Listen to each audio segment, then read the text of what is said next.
Once upon a time, in a cozy village nestled among green hills, there lived a kind and clever lady named Mrs. Marigold.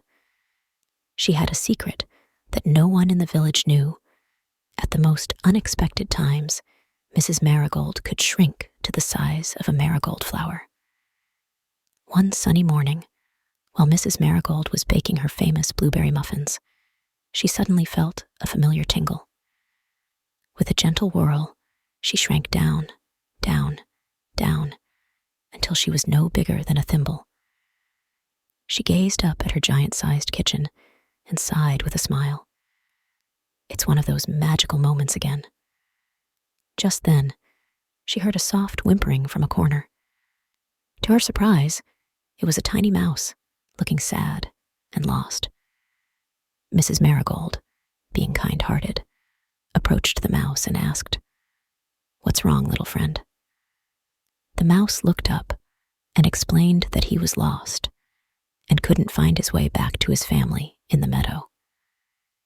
Mrs. Marigold, though small, was filled with determination. "Don't you worry, we'll find your home," she declared.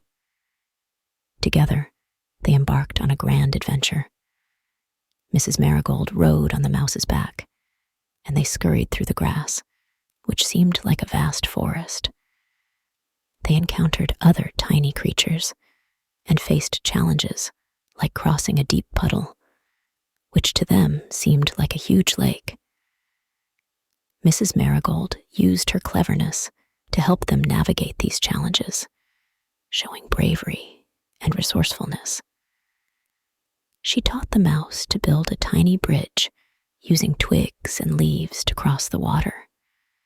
They even helped a group of ants who were struggling to carry a heavy crumb.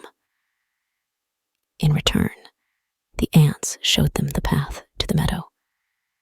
Finally, they reached the meadow, and the mouse's family rushed to greet them, overjoyed. The mouse thanked Mrs. Marigold for her kindness and bravery. Just then, Mrs. Marigold felt the tingle again and grew back to her regular size, waving goodbye to her new tiny friends. She returned to her kitchen, where her muffins were ready, and she chuckled to herself, thinking of her extraordinary morning